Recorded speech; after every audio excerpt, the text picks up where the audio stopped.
교회는 죄인들이 모인 곳이, 의롭지 못하고 가난하고 병든 자들이 모인 곳입니다. 그런데 그 안에 모인 사람들이 서로 사랑하게 되고 하나가 되면 세상 사람들이 우리의 모습을 보고 당연히 주님의 사랑을 알지 않겠습니까? 이것이 주님의 계획이십니다. 우리 주님께서 오늘 당신의 기도를 통해 가르쳐 주신 전도 방법은 성도들이 삼위일체 하나님 안에 거함을, 그 하나됨을 이루어내는 겁니다. 오늘날 교회가 무너지고 교세가 줄어드는 이유를 여러분 알 수 있지 않겠습니까? 교회가 서로 하나 되지 못하고 사랑하고 있지 못하기 때문에 그렇습니다. 우리 이번 주 수요일부터 광고한 대로 기도의 심장을 가져라 라는 주제로 함께 은혜를 나누게 됩니다. 복음을 영화롭게 하라라는 주제로 우리가 1년 정도 수요 예배 시간에 은혜를 나누었는데, 기도라는 주제를 가지고도 긴 시간 동안 함께 은혜를 나누려고 합니다. 참 주님께서 우리 교회를 얼마나 사랑하시는지 오늘 우리에게 주신 교회력 성서 1과 본문도 주님의 기도입니다. 기도의 성자라고 불리는 조지 뮬러 목사님은 자기 평생을 통해 구체적으로 기도 응답을 받았다고 하는 것이 5만 건이라고 합니다. 그런데 조지 뮬러 목사님이 가장 시간을 많이 들여서 한 기도 제목이 있다고 합니다. 그것은 자기가 어렸을 때부터 같이 삶을 나누었던 5명의 친구의 구원 문제였습니다. 이 조지 뮬러 목사님은 5명의 친구들을 위해 오랜 시간 동안 구원을 위해 계속해서 기도했습니다. 한두 사람이 믿기 시작해서 3명까지 구원을 받았지만 끝까지 믿지 않는 친구가 2명 있었다고 합니다. 조지 뮬러 목사님은 이 2 친구를 위해서 얼마나 기도했는지 무려 52년 동안 기도했다고 하는 겁니다. 하지만 계속해서 헛수고였다는 거죠. 이제 노년이 되어서 병석에 누운 뮬러 목사님이 자기 인생의 마지막 날이 다가오는 것을 느끼게 되어서 자기 인생의 마지막 남은 힘을 가지고 사랑하는 교회에서 마지막으로 설교하기를 간청했습니다. 마지막 설교를 하던 그날 그의 안 믿는 친구 중 하나가 우연히 그곳에 참석했다. 뮬러 목사님의 설교를 듣고 회개하여 예수님을 믿게 되었습니다. 그런데 나머지 한 친구는 여전히 구원을 받지 못하고 뮬러 목사님이 세상을 떠났습니다. 그때까지 안 믿고 있던 친구가 뮬러 목사님의 죽음 소식을 듣고 장례식에 참여하게 되었어요. 그리고 그 친구는 뮬러 목사님이 자기를 위해서 52년 동안이나 계속 기도했다는 이야기를 듣고 뮬러 목사님이 죽은 바로 그 해 이 친구가 예수님을 영접했다는 겁니다. 그 친구가 전 영국을 순회하면서 이런 간증을 했습니다. 뮬러 목사님의 기도는 모두 응답되었습니다. 그리고 저는 그 최후의 응답입니다. 그리스도인들하고 이야기를 하다 보면 가족들의 구원을 위해서 참 많이 기도하십니다. 믿음을 가지기를 혹은 잃어버린 믿음을 되찾기를 기도합니다. 그런 분들을 보면 제가 꼭 해드리는 말이 있습니다. 가족 구원을 위한 기도는 주님께서 반드시 응답하신다라는 말입니다. 가족 구원을 위한 기도 응답 받은 것을 저는 주위에서 너무 많이 보았고, 또 구원을 위한 중보 기도는 주님께서 원하시는 기도이기 때문에 반드시 응답하십니다. 그런데 문제는 기도를 해야 응답하신다는 겁니다. 기도하지 않고 응답만 바라는 분들이 있다는 것이 문제입니다. 사랑하는 성도님들, 평소에 기도 얼마나 하십니까?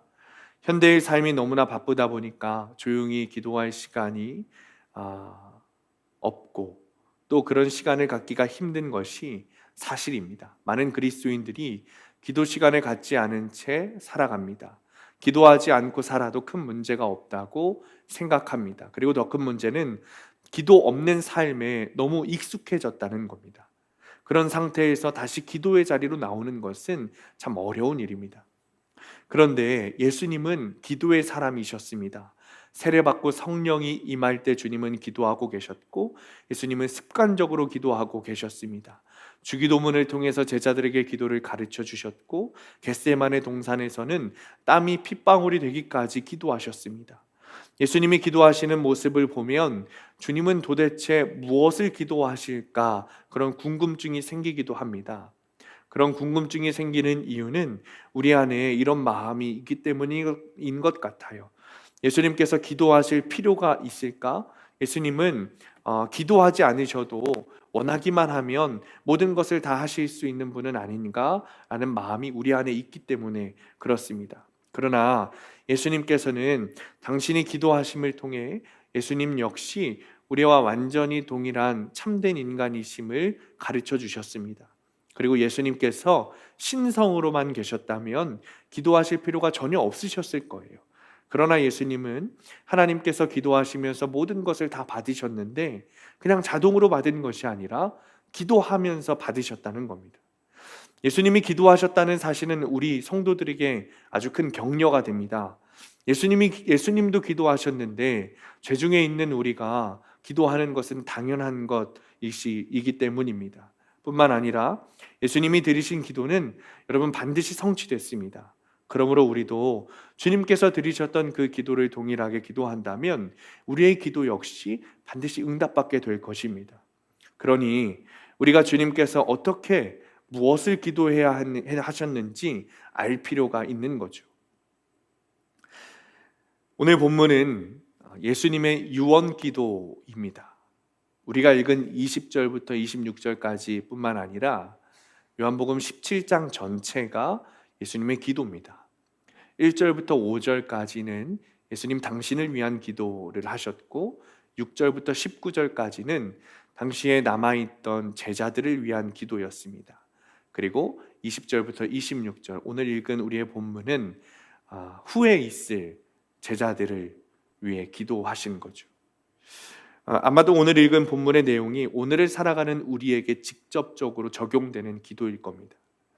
특별히 20절을 보면 그들의 말로 말미암아 나를 믿는 사람들이라고 말하는데 무슨 뜻이냐면 즉 믿지 않는 자들이 아니라 우리 그리스도인들을 위한 기도를 하셨다는 거예요.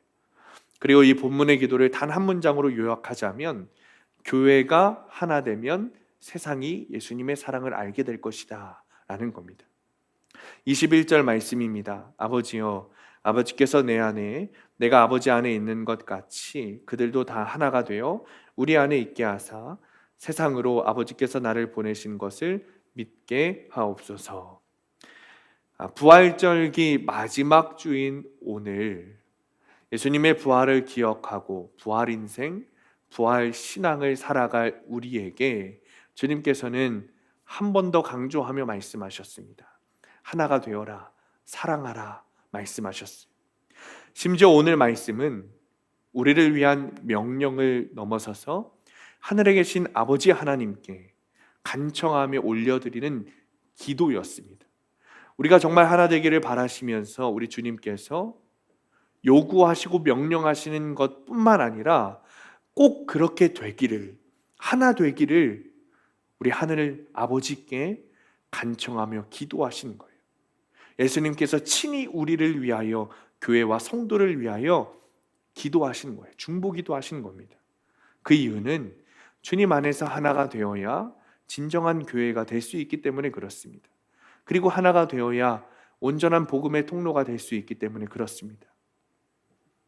많은 그리스도인들이, 특히 요즘 시대를 살아가는 그리스도인들이 믿음은 개인적인 것이라고 말합니다. 이 말은 반은 맞고 반은 틀렸습니다. 믿음이 개인적이라는 말은 내 부모의 믿음이, 내 조상의 믿음이, 내 남편, 아내의 믿음이 나의 믿음이 되는 것이 아니라 내가 믿어야 진짜 믿음이 된다라는 의미로는 맞는 말입니다. 아주 맞는 말이죠. 우리 교회에 적용하자면 120년의 역사가 우리의 믿음이 되는 것이 아니라 내가 믿어야 정말 믿고 구원받을 수 있다라는 말입니다. 이런 의미로 사용될 때 믿음은 개인적이다라는 말이 참된 말입니다.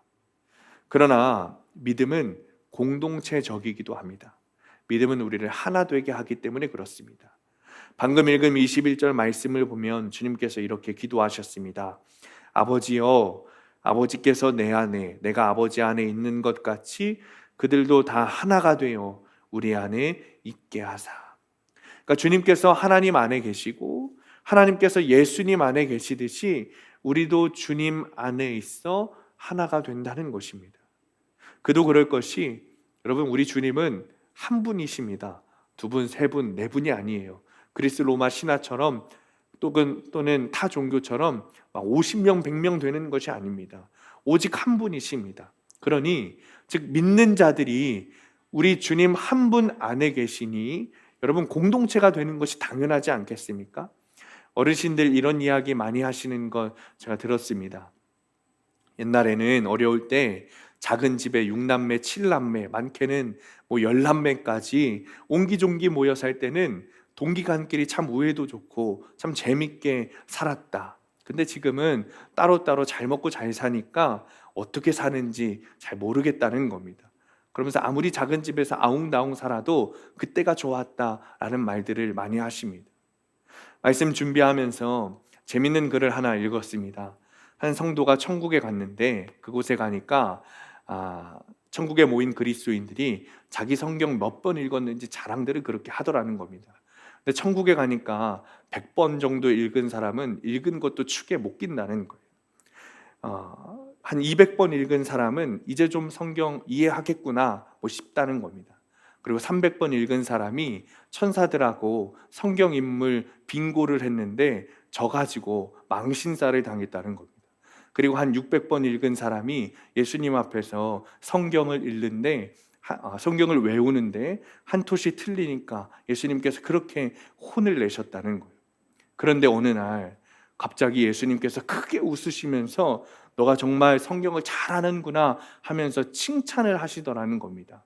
그래서 그 사람이 저 사람은 성경을 한 1000번, 2000번 읽었나 보다 그렇게 싶었대요. 근데 가보니까 성경을 딱 한 번 읽은 초신자였더라는 겁니다. 그래서 왜 저 사람을 주님께서 칭찬하셨을까 들어보니까 우리 주님께서 이렇게 물어보셨대요. 성경에 대해서 한번 이야기해봐라. 그랬더니 이 초신자가, 성경 한 번 읽은 초신자가 이렇게 대답했다는 겁니다. 성경은 그저 사랑입니다. 그러자 예수님이 그를 쓰다듬으시면서 네가 성경을 아주 잘 알고 있구나 라고 칭찬하셨답니다. 이 예화는 성경을 많이 읽는 것이 중요한 게 아니라 그 핵심을 정확하게 읽는 것이 중요하다는 겁니다. 성경을 많이 안다는 말은 이제 정말 사랑해라, 하나 되라 라는 그 깨달음을 정말 믿음으로 체험하게 되는 겁니다. 성경을 아무리 많이 읽었어도 사랑하고 하나 되지 못한다면 아무것도 깨닫지 못한 사람이라는 거죠. 17장에서 주님께서 계속 기도하시는 것도 하나 되게 해주십시오 라는 기도였어요. 주님과 우리가 하나 되는 것은 물론이고 우리가 서로 하나 되기를 기도하셨습니다. 예수님께서는 제자들이 능력받기를 기도하지 않으셨습니다. 제자들이 아주 큰 사역 감당하기를 기도하지 않으셨습니다. 그저 하나 기도하셨어요. 하나 되기를, 교회가 하나 되기를, 성도들이 하나 되기를 기도하셨다는 겁니다. 사랑하는 성도님들, 우리 하나 되어야 합니다. 하나 되는 것이 주님께서 원하시는 것입니다. 교회에서 싸운다는 것은 정말 해서는 안 되는 일입니다. 교회 일을 하면서 싸운다는 것은 여러분 실상 교회 일을 하는 것이 아니죠. 아무리 좋은 일이라도 싸워서 해야 된다면 하지 않는 것이 더 좋습니다. 주님은 모든 것에 하나 되라고 하십니다. 그러나 반대로 사탄은 분열하라고 말합니다. 요즘 뉴스 보면 어떻습니까? 종일 싸우는 얘기만 나옵니다. 남과 북은 물론이고 진보, 보수, 그리고 남자와 여자, 심지어는 나이 많은 사람, 젊은 사람들이 싸우는 모습들이 뉴스에 나옵니다. 이해하지 못하고 갈등하는 거예요. 정치 경제는 여러분 말도 할 게 없습니다. 그러나 여러분 그 배후에는 사탄이 있다는 사실을 우리가 분명히 깨달아야 됩니다. 분열하는 영은 사탄이 주는 영입니다. 지금도 여전히 사랑하지 못하고 싸우고 분열하고 있다면 우리 상태를 분별하고 상태를 점검해야 되는 겁니다. 저는 오늘 이 말씀을 묵상하고 설교를 작성하다가 멈추고 아내에게 편지를 썼습니다. 설교 준비하면서 저의 죄를 좀 보게 하셨어요. 아내를 향한 마음이 해결되지 않으면 이 설교를 작성할 수가 없겠더라고요. 아내와 싸운 것은 아닙니다. 그리고 아내가 저를 화나게 한 것도 아닙니다. 오히려 문제는 제가 아내와 하나 되어주지 못했다는 게 문제였습니다. 저는 설교를 목요일부터 이제 작성합니다. 목요일 오후부터 작성하는데 금요일 한 새벽 3, 4시까지 씁니다. 그래야 금요일에 한 번 더 보고 토요일에 한 번 더 보고 이제 주일 새벽 예배 끝나고 한 번 더 보고 이제 설교할 수 있기 때문에 그래요. 근데 목요일 저녁쯤에 아내가 의논할 게 있다면서 이야기를 걸어오는 거예요. 사실 아내의 마음을 모르는 게 아니었습니다. 그냥 그저 들어주고 공감해주고 지지해주기를 바랬을 거예요. 아마 잠깐이었으면 됐을 겁니다. 근데 저는 설교를 써야 된다는 이유로 아내의 이야기를 들은 채 만취하고 교회 사무실로 왔습니다. 근데 주님께서 제 마음에 책망하는 말씀이 들리는 거예요. 설교하는 게 중요한 게 아니고 하나 되는 것이 더 중요하다 말씀하시는 겁니다. 아내와 하나 되지도 못하면서 아내와 하나 되려고 하지도 않는 사람이 이 설교 할 수 없다고 제 마음 가운데 강하게 책망하시는 거예요. 그래서 주님의 책망에 제가 무릎을 꿇고 회개하고 기도했습니다. 그리고 그 시간이 새벽 시간이었던지라 아내를 흔들어 깨워서 사과할 수는 없어가지고 설교를 접고 이제 편지를 쓰고 식탁 위에 올려놓은 후에야 다시 설교를 작성할 수 있었습니다. 여전히 사랑이 없고 하나 되지 못하는 저의 죄를 보게 하시고 주님께서 그것이 더 중요하다고 저를 가르쳐 주시는 날이었습니다. 사랑하는 성도님들, 하나님은 언제나 하나 되게 하시는 분입니다. 하나님의 속성 중에 가장 중요한 속성이 하나 되는 겁니다. 성부, 성자, 성령 삼위 하나님께서 일체가 되셨듯이 주님은 하나이시기 때문에 그렇습니다. 주님은 22절에 분명히 말씀하셨습니다. 우리가 하나 된 것 같이 그들도 하나가 되게 하려 함이니이다. 사랑하는 성도님들, 주님의 역사는 하나 되게 하는 것임을 믿으시기 바랍니다. 그런데 문제는 우리가 이상할 정도로 하나 되는 것의 중요성을 모른다는 겁니다.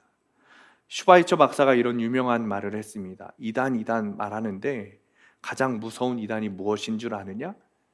사랑 없고 하나 되지 못한 교회가 가장 큰 이단이다. 여러분, 진짜 이단은 사랑 없는 그리스도인이 이단입니다. 하나 되지 못하면서 그리스도인이라고 말하는 사람들이 이단입니다. 장로님 3분이 기도원에 올라가셔가지고 기도하시다가 셋이 모여서 자기 죄를 자백하기 시작하셨다는 거예요. 한 장로님이 이런 고백을 했답니다. 저는 술, 담배를 아직 하고 있습니다. 회사에서 술을 먹고 힘들면 담배를 핍니다. 저는 아주 큰 죄인입니다. 그러자 옆에 있던 장로님이 이렇게 고백하셨다는 거예요. 저는 사실 다른 여자가 있습니다. 교회에서, 가정에서는 순결하고 아주 의로운 척했지만 사실 다른 여자와 2집 살림하고 있습니다. 저는 죄인입니다.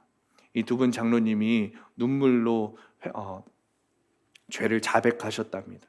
그리고 마지막 3번째 장로님이 이렇게 자신의 죄를 고백하셨다는 거예요. 아이고, 저는 2분보다는 큰 죄를 지은 것 같지는 않습니다. 그런데 저는 어떤 사람의 허물과 죄를 알고 듣게 되면 다른 사람들한테 말하지 않고는 견딜 수가 없습니다. 그랬다는 거예요. 그래서 그 2분 장로님이 얼음이 되셨다는 겁니다. 여러분, 이 3분 중에 무엇이 더 큰 죄입니까? 그리스도인들이 참 이상한 것이 이 하나 되는 것의 중요성을 모릅니다. 그리고 하나 되지 않는 것, 분열하는 것에 대해서 큰 죄로 여기지 않는다는 겁니다. 많은 교인들이 봉사하고 섬기고 기도하는 것 참 많이 자랑하는 것 봤습니다. 그러나 하나 되는 것을 자랑하는 자는 못 봤습니다. 술 마시고 담배 피는 것 정말 큰일 나는 것으로 여기지만 싸우고 하나 되지 못하고 분열하는 것을 죄로 여기는 사람은 많이 보지 못했습니다. 정말 큰 문제죠. 그러나 주님께서는 우리의 생각과 전혀 다르게 말씀하십니다. 마태복음 5장에 이렇게 말씀하세요. 그러므로 예물을 제단에 드리려다가 거기서 내 형제에게 원망 들을 만한 일이 있거든 예물을 제단 앞에 두고 먼저 가서 형제와 화목하고 그 후에 와서 예물을 드리라. 형제로부터 원망 들을 일만 있어도 예배 시간에 참석하는 것이 예배되지 않는다는 겁니다. 누군가 싸우고 화해하고 오지 않았다면, 누군가를 용서하지 않았거나 사과하지 않았다면 지금 드리는 예배가 예배되지 않는다는 겁니다. 하나님께서는 그런 마음으로 오는 자의 예배를 받지 않으신다는 겁니다. 혹 지금 누군가를 미워하는 마음으로, 용서하지 못하는 마음으로, 혹시 사과하지 못하고 있다면, 사랑하지 못하고 있다면 여러분, 예배를 마친 후 바로 그 사람에게 찾아가시기 바랍니다. 우리가 신앙생활 하다 보면 교회에서 상처받았다는 사람 참 많이 봅니다. 그런데 사실 역설적으로 교회에서 상처받는 것 어쩌면 당연한 일입니다. 교회는 거룩하고 의로운 사람들이 모이는 곳이 아니라 죄인들이 모이는 곳이 교회이기 때문에 그렇습니다. 심지어 말씀 전하는 목사, 저도 죄인입니다. 여러분 아까 들으셨죠? 하나 되지 못하는 죄인이 접니다. 이 세상에서 가장 죄인된 사람들이 모이고, 어렵고 힘들고 가난하고 병든 자들이 모인 곳이 교회이라서 여러분, 상처받는 것이 어쩌면 당연한 일일 수 있습니다. 그러나 그럼에도 불구하고 교회가 이 땅의 희망이고 이 땅의 위로가 되는 이유는 이 세상의 가장 큰 죄인, 상처받은 자들이 모여서 예수님의 사랑으로 하나 되기 때문에 그렇습니다. 이 교회가 죄인들, 악인들이 모였기 때문에 때로는 상처받을 수 있어도 그런 사람들이 주님의 사랑을 알고 변화되어 서로 사랑하고 위로하고 예배하기 때문에 우리 교회가 이 땅에 희망과 소망이 되는 거예요. 예수 그리스도께서 소망이 그래서 되시는 겁니다. 우리는 참 하나 되는 것 어려워합니다. 여전히 사랑하기 어렵고 용서하기 어렵고 하나 되기 어려워하는 것, 연합하기 어려워하는 것이 우리라는 존재입니다. 저부터도 그렇습니다. 사람이 여러분 하나 되는 것이 쉽고 사랑하는 것이 쉬우면 우리 주님께서 사랑하라고 하셨겠습니까? 그것이 쉬우면 우리 주님께서 하나님 아버지께 간청하며 기도하셨겠습니까? 그러지 않으셨겠죠. 그런데 사람들이 사랑하기 어려워하고 하나 되는 것 어려우니 우리 주님께서 간청하며 기도까지 하시는 것 아니겠습니까? 그러니 이 하나 되는 것, 연합하는 것, 사랑하는 것은 우리의 힘으로 되는 것 아닙니다.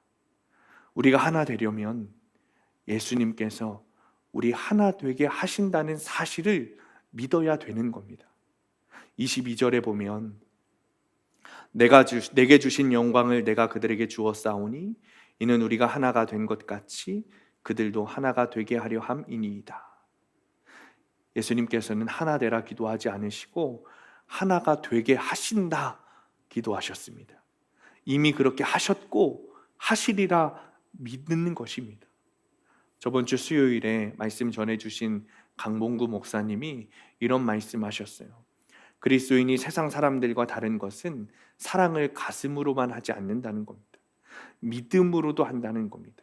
세상 사람들은 사랑을 가슴으로 하기 때문에 이 사랑이 식으면 사랑하지 않는다는 거예요.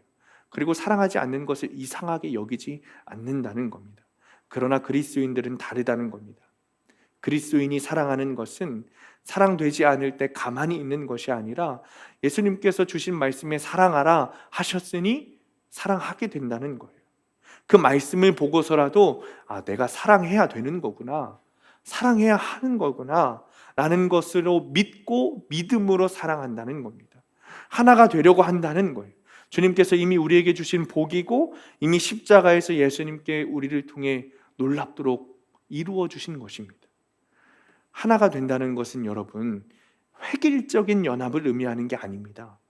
우리가 잘 알고 있는 고린도전서 12장 말씀을 보면 몸은 하나인데 많은 지체가 있듯이 그리스도를 믿는 성도들은 다양한 성품, 성격, 습관 그리고 문화를 가지고 있습니다. 하지만 예수 그리스도를 믿음으로 세례받아 한 몸이 되고 성령을 통해 한 그리스도 안에 모이게 되어 있는 것입니다. 부부나 교회가 하나 되지 못하는 이유가 무엇입니까? 너와 내가 다르다는 것 아닙니까? 그러나 다르다고 하나 되지 못하는 게 아닙니다. 믿음이 없어서 하나 되지 못하는 겁니다. 우리 몸의 지체를 보시기 바랍니다. 손, 발, 머리, 눈, 코, 입, 여러분 똑같은 것이 있습니까? 다 하나같이 다릅니다. 그러나 우리는 이것을 뭐라고 부르죠? 한 몸이라고 부릅니다. 획일화된 기준을 가지고 타인을 판단 정죄하는 게 아니라 다른 것을 인정하고 그럼에도 불구하고 하나가 되는 거예요. 너와 내가 달라서 하나가 되지 않는 것이 아니라 믿음이 없어서 하나 되지 못하는 거라니까요. 우리 몸에 있는 손과 발이 여러분 싸울 수 있습니까? 우리 얼굴에 있는 눈과 코가 여러분 싸울 수 있습니까? 그럴 수 없습니다. 왜 그렇죠? 한 몸이기 때문에 그렇습니다. 그것을 믿는다면 우리는 하나가 될 수 있는 겁니다. 우리를 하나 되게 하시는 목적은 복음 전파입니다. 세상 사람들이 예수님을 믿게 하는 것이고 다른 하나는 하나님의 사랑을 알게 하는 것입니다. 먼저 21절입니다. 아버지여, 아버지께서 내 안에 내가 아버지 안에 있는 것 같이 그들도 다 하나가 되어 우리 안에 있게 하사 세상으로 아버지께서 나를 보내신 것을 믿게 하옵소서. 말씀을 보면 성도는 제자들이 선포한 복음을 믿고 듣게 됩니다. 오늘날로 이야기하자면 그리스도인들은 이 목사가 선포한 복음을 들음으로 믿음이 생깁니다. 그러나 세상은 하나가 된 교회를 보고 믿음이 생깁니다. 성도들이 마치 삼위일체 하나님처럼 하나가 되는 것을 보고 믿음이 생긴다는 거예요. 또 우리를 하나 되게 하시는 목적은 사랑의 공동체를 이루시는 것에 있습니다. 23절입니다. 곧 내가 그들 안에 있고 아버지께서 내 안에 계시어 그들로 온전함을 이루어 하나가 되게 하려 함은 아버지께서 나를 보내신 것과 또 나를 사랑하심 같이 그들도 사랑하신 것을 세상으로 알게 하려 함이로소이다. 성도들이 하나됨을 이루게 하면 세상 사람들은 하나님께서 아들 예수 그리스도를 이 땅에 보내셨을 뿐만 아니라 그들도 다 사랑하신다는 사실을 알게 된다는 거예요. 세상 사람들은 하나님의 사랑 역시 성도들이 교회가 하나 된 공동체로 모이면 우리 주님의 사랑을 알게 된다는 거예요. 여러분 정말 그렇지 않겠습니까? 아까도 말씀드렸지만 교회는 죄인들이 모인 곳이에요. 의롭지 못하고 가난하고 병든 자들이 모인 곳입니다. 그런데 그 안에 모인 사람들이 서로 사랑하게 되고 하나가 되면 세상 사람들이 우리의 모습을 보고 당연히 주님의 사랑을 알지 않겠습니까? 이것이 주님의 계획이십니다. 우리 주님께서 오늘 당신의 기도를 통해 가르쳐 주신 전도 방법은 성도들이 삼위일체 하나님 안에 거하며 그 하나됨을 이루어내는 거예요. 오늘날 교회가 무너지고 교세가 줄어드는 이유를 여러분 알 수 있지 않겠습니까? 교회가 서로 하나 되지 못하고 사랑하고 있지 못하기 때문에 그렇습니다. 여러분 교회가 무너지고 성도가 줄어든다고 이야기하지만 여전히 이 땅에 사랑으로 소문난 교회들은 부흥하고 있습니다. 그러므로 우리는 교회의 하나됨, 성도와 성도의 하나됨을 위해 기도해야 됩니다. 먼저 우리 주님께서 하나님과 연합하셨듯이 우리와도 연합하기 위하여 주님께서 내 안에 오시고 내가 주님 안에 거하고 있다는 사실이 믿어져야 합니다. 그리고 그것이 우리를 향하신 주님의 사랑이라는 사실이 믿어져야 합니다. 사랑하는 성도님들, 분열하는 것이 사탄의 영이라면 하나 되게 하는 것은 주님의 능력입니다. 교회를 세우고 연합하고 하나 되게 하고 교회를 교회답게 하는 것은 주님을 통하여 이루어지는 것입니다. 그리고 우리의 믿음을 통해 이루어집니다. 사랑하는 성도님들, 우리의 하나됨을 위하여 기도하시기 바랍니다. 주님도 하나 되게 해달라고 기도하셨어요.